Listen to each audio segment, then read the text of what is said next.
Et votre invité aujourd'hui dans la grande interview en direct sur Boursorama, c'est Jean-Baptiste Danet. Bonjour. Bonjour. Ravi de vous recevoir. C'est une première, président de Croissance Plus et coprésident du groupe Ipanema. Croissance Plus, juste pour ceux qui confondent la CPME, le MEDEF, c'est le MEDEF des entreprises en croissance, s'il fallait résumer, ou c'est une injure? Il ne faut pas dire, c'est pas du tout une injure, mais il ne faut pas dire que Croissance Plus, c'est un MEDEF des entreprises en croissance. Croissance Plus, c'est une association de chefs d'entreprise, d'entreprises de croissance. Les différences, c'est que nous ne sommes pas organismes paritaires. Donc, en tant que véritables entrepreneurs, nous tirons en fait la vie de notre association des cotisations de nos adhérents et des entreprises qui décident de nous rejoindre. Donc, vous avez votre liberté de parole et vous vous en servez. Vous partagez toujours, après on passe à l'actu du jour, ouais. l'actualité du jour, mais vous partagez toujours les positions justement de la CPME, du MEDEF, ou est-ce que... Pas toujours, en grande partie. Mais sur les grands sujets du moment, par exemple? Sur les grands sujets du moment, alors nous en fait, on rencontre progressivement tous les grands acteurs de la réforme, puisque c'est ce que nous réclamons, des réformes. Donc le travail, puis l'économie, puis... Muriel Pénicaud, que vous avez vu il y a quelques jours, on est allé au ministère du Travail, voilà exactement, travailler avec un de ses directeurs de cabinet, on l'a également rencontré. Bon, si vous voulez partager les grands sujets avec le monde patronal, bien évidemment, on est relativement d'accord sur l'ensemble des sujets. Alors, dans l'ADN de Croissance Plus, c'est quoi? Alors, probablement le partage des fruits de la croissance.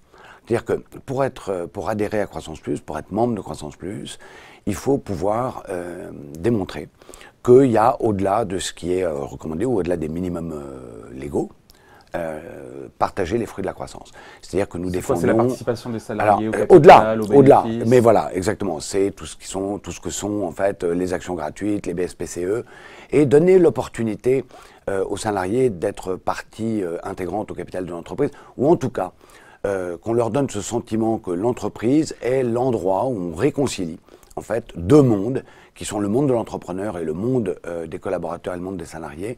Et cette réconciliation passe par le partage des fruits de la croissance. Bon, c'est un message qui est moins porté, c'est vrai, par le MEDEF, pour le coup. Chacun porte les messages qu'il a besoin de passer. Bon, avec lequel il est à l'aise. Un mot du prélèvement à la source, vous avez vu, il est reporté d'1 an. Le CICE le semble aussi, on en a parlé juste avant, même si ce n'est pas encore officiel. Vous craignez ou pas, Jean-Baptiste Danet, qu'Emmanuel Macron cale devant l'obstacle des réformes? Pas vraiment. Pas vraiment. Je pense que... Si vous sur le CICE, les baisses de charges, vous êtes satisfait de voir que finalement c'est repoussé et que la bascule ne se fera pas en 2018 mais en 2019? Je crois que... en fait, il y a deux choses. La première chose, c'est que c'était une promesse électorale, donc nous souhaitons qu'elle soit tenue. Mais en même temps, on ne découvre pas que la première année, puisque les CICE est un crédit d'impôt, on savait dès le départ que la première année, il fallait payer à la fois le crédit et à la fois la baisse des charges. Oui. Donc, coup double. Je veux dire, coup double. Donc aujourd'hui, personne ne dit qu'on peut le découvrir. Élément nouveau, l'impact sur les déficits. Impact sur les déficits, donc je pense qu'il y a une négociation qui va s'avérer probablement plus compliquée que prévu à Bruxelles. Parce qu'on est en déficit excessif, vous savez. Alors, probablement, excessif, un rapport de la Cour des comptes qui arrive début juillet. Qui arrive là, jeudi. Voilà.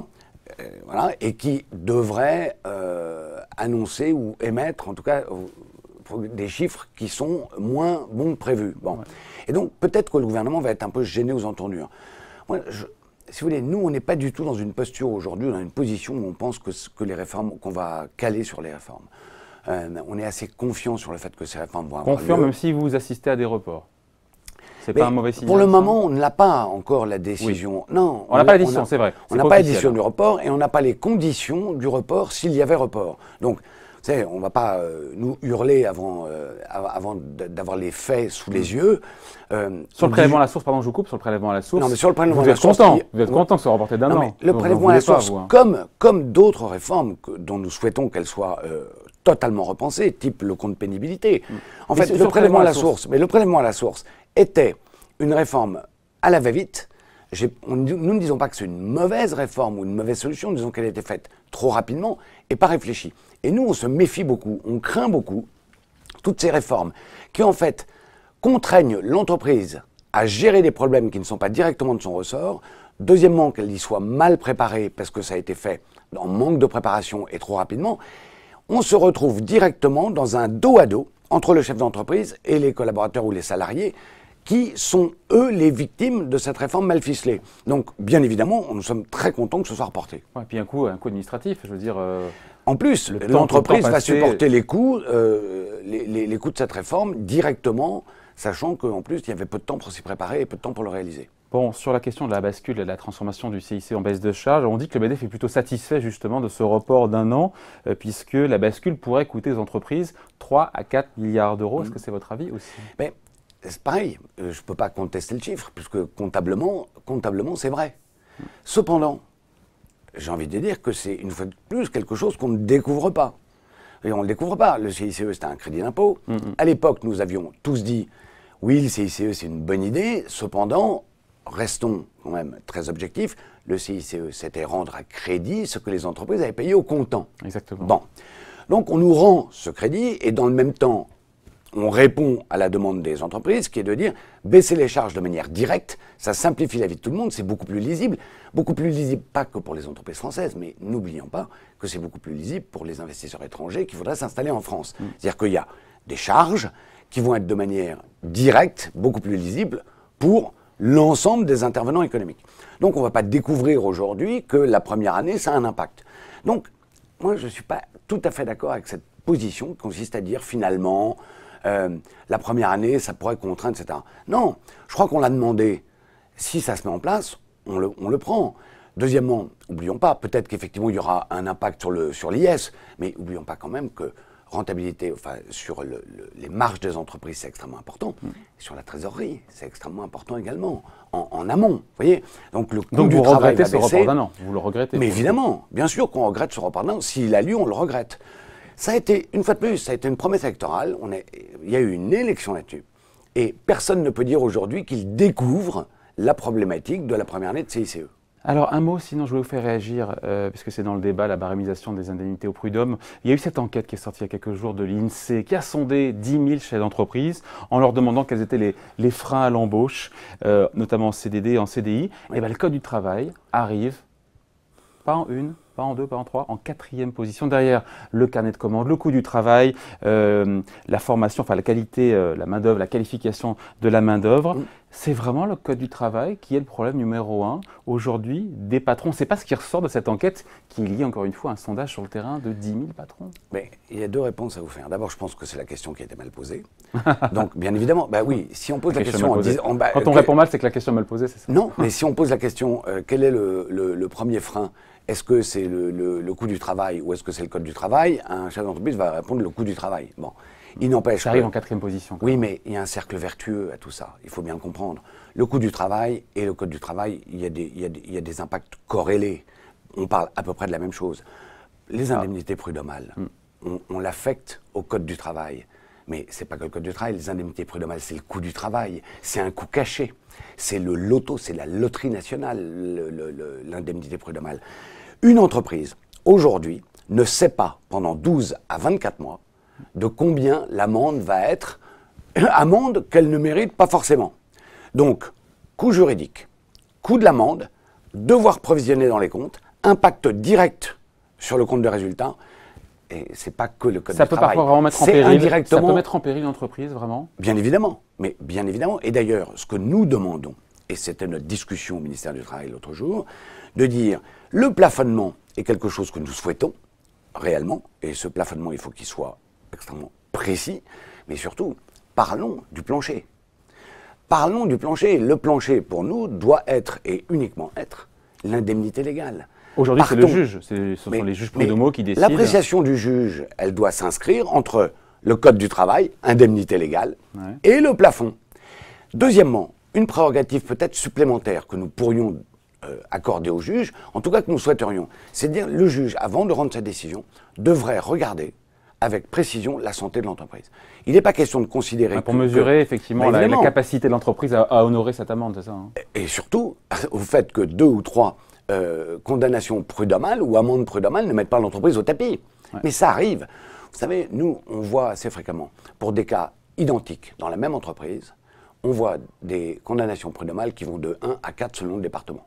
Donc, vous voyez, il y a quand même une appréciation. En première instance ou en appel? En première instance. Parce qu'en première instance, je ne suis pas un expert, mais les juges prud'homaux ne sont pas professionnels. Bien sûr, non, mais bien sûr. Cependant, est-ce que vous pensez que l'entreprise, je crois qu'il faut arrêter de penser que l'entreprise peut continuer à vivre avec ce risque, avec ce risque. Tout risque. Notamment les PME, encore une fois. Notamment les petites entreprises. C'est ça. Absolument. Qui n'ont pas les avocats, Troisièmement, qui n'ont pas les. Je crois que il faut aussi sortir de cet état d'esprit de la lutte des classes permanente et se dire que vous savez que l'entreprise doit légalement avoir un entretien préalable de licenciement. Ouais. Nous demandons que le salarié, avant d'attaquer au prud'homme, redemande un deuxième entretien. On tente une ultime conciliation. Et donc il y aura eu 2 entretiens, on tente l'ultime conciliation, d'accord ? Cette ultime conciliation devrait permettre d'annuler certaines procédures. Donc le juge regarde la santé de l'entreprise avant de condamner et il y a 2 rendez-vous de conciliation. Bon, mais en même temps, on se dit qu'avec la croissance qui revient doucement, on a vu en un an 300 000 créations de postes. Si vraiment le droit du travail était un frein pas possible, on n'aurait pas 300 000 créations de postes. Vous me direz, on en aurait beaucoup plus, c'est ça? Alors, d'une part, on pourrait en avoir plus. Je rappelle quand même qu'il y a des chiffres qui sont entre 500 et 600 000 emplois non pourvus en France, selon les secteurs, selon les départements. C'est un autre sujet, ça. Mais ce n'est pas un autre sujet, parce qu'en fait, je crois qu'il faut arrêter de parler d'un chômage de masse, même s'il existe, mais il y a plusieurs chômages. Il y a des départements ou des régions qui sont en plein emploi, d'autres au chômage. Donc, il y a des mesures à prendre. Ces mesures, elles consistent à libérer le Code du travail, libérer le CDI et sécuriser le CDI. Deuxièmement, assurer, en tout cas, regarder très précisément quelles sont les nouvelles conditions de la mobilité et comment on encourage la mobilité dans ce pays. Et troisièmement, comment on fait en sorte que les régions réinvestissent dans leurs entreprises. Mais encore une fois, je repense à ce PINS, le PINS de Pierre Gattaz, et c'est 1 million d'emplois créés. Si on supprime si on met un plafond dans le cadre du barème de l'indemnisation au prud'homme, on crée vraiment beaucoup d'emplois. Parce que Jean-Claude Mailly, il a raison ou pas, mais en Force ouvrière, il dit faciliter les licenciements, ça n'a jamais encouragé les embauches. Qu'est-ce que vous lui répondez? Mais que l'inverse est vrai. Je réponds ça. Je lui dis, l'indemnité prud'homale, non plafonnée ou déplafonnée, n'a jamais créé aucun emploi. Donc, de toute façon, à part faire peser un risque supplémentaire sur l'entreprise, à part mettre une amende sur le chef d'entreprise qui va au-delà de la couverture sociale du travail, ça ne peut pas être que injuste. Ce n'est pas possible, c'est pas acceptable. On ne peut pas vivre dans le risque et l'incertitude. Le risque et l'incertitude empêchent la création d'emplois. Ça, c'est une certitude. Bon, il y a ce chiffre qui sort de chez vous, très intéressant. 25% des TPE, des PME françaises préfèrent travailler en sous-effectif plutôt que d'embaucher de nouveaux salariés. Bien sûr. Alors, je ne sais pas quand vous avez posé la question, parce qu'on sait que non, mais en le fait, sondage dépend de la question posée, mais c'est quand même hyper intéressant. Alors, mais bien sûr, mais regardez. Et problématique surtout. Une entreprise qui a 48 ou 49 salariés se pose réellement la question. Mais il n'y a rien sur les seuils. Chez Macron, il n'y a rien sur les seuils. Bien sûr qu'il y a quelque chose sur les seuils. Il y a les fusions. Oui. Mais écoutez, si vous fusionnez les instances au-delà de 100 salariés par entreprise. C'est une façon détournée de s'attaquer au problème? Mais pas détournée. C'est le fait de dire qu'une entreprise qui passe de 49 à 50 salariés, c'est à peu près 10 réunions supplémentaires pour le chef d'entreprise. Et 10 réunions supplémentaires pour un chef d'entreprise qui doit s'occuper de son business, c'est probablement pas acceptable. C'est chronophage. C'est chronophage et honnêtement, ça prend du temps. Et surtout, il ne faut jamais oublier une chose, c'est que ça implique vraisemblablement des restructurations à l'intérieur de l'entreprise. Au-delà de 50, peut-être que vous allez avoir besoin d'un responsable des ressources humaines supplémentaires. Il faut gérer toutes ces contraintes. Toutes les contraintes qui ont été, dans les 10, 15, 20 dernières années, ajoutées sur le dos de l'entreprise dans le Code du travail, d'accord, mathématiquement et socialement freine la création d'emplois. Donc ce que je réponds pour répondre à votre question de tout à l'heure à M. Mailly, s'il me la posait, c'est de dire tout ce qui a été tenté jusqu'à maintenant n'a pas marché, n'a pas fonctionné. Donc si maintenant on tentait de libérer l'entreprise plutôt que de la contraindre, puisque ça fait 20 ans qu'on la contraint et que ça ne fonctionne pas. Sans que ce soit au détriment trop du salarié? Alors, évidemment, mais dans nos 70 propositions, l'urgence de la réforme, nous avons veillé à cette histoire de réconciliation et de sortie du dos à dos économique, social et sociétal. Il nous paraît extrêmement important. Toute réforme, si elle est compliquée, si elle est dure à accepter, doit trouver sa contrepartie pour le salarié comme pour l'employeur. Bon, la conciliation jusqu'au bout. Demain sera examiné en Conseil des ministres, Jean-Baptiste Danel, le projet d'habilitation visant à réformer le droit du travail par ordonnance. Vous avez rencontré la ministre du Travail, Muriel Pénicaud, il y a cela quelques jours. Donc vous pensez que le gouvernement va tenir bon? On sent aussi que le gouvernement n'a pas envie de braquer les syndicats. La voie de crête, la voie de passage est pas facile. Oui, si vous voulez, il faut dissocier les choses.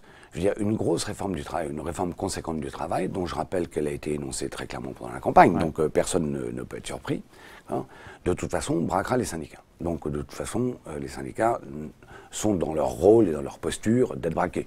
Je rappelle que notamment la CGT avait dit bien avant l'élection que de toute façon, il y aurait des manifestations dans la rue. Donc on ne connaît pas encore le texte que des gens manifestent. Donc, si vous voulez, nous ne regardons pas les choses comme ça. Nous disons que nous avons rencontré, d'abord, nous sommes tout à fait favorables à cette réforme du travail, celle qui est en train de se préparer. On ne sait pas jusqu'où ça va aller, on n'a pas encore le texte définitif. Mais sur quoi le gouvernement ne doit pas lâcher, selon vous, l'urgence? La réforme prud'homale, les seuils, libérer le CDI. Libérer le CDI, c'est-à-dire quoi? Ça veut dire le rendre plus souple. Le rendre plus souple. Comment? On écoute avec énormément d'attention le CDI de chantier. Alors, le projet, c'est intéressant. Très intéressant.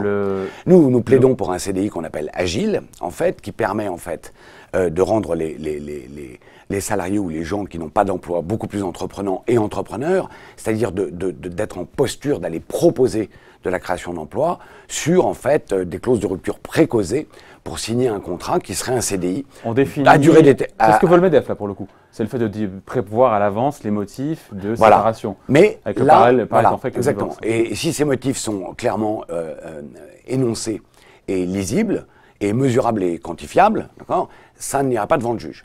Donc ça permettrait, ça offrirait un appel d'air et permettrait de la création d'emplois et de développement de nouveaux métiers ou de nouveaux business. Vous avez le sentiment d'avoir été entendu par la ministre sur ce point-là? Absolument. En tout cas, on a eu le sentiment que sur la réforme en cours et sur la proposition... C'était pas le programme de Macron, ça? Cet aspect-là. Non, ce qui était les seuils... le fait de prévoir dans le contrat... Et le prud'homal aussi. Non, ça y était pas. Non, ça y était pas.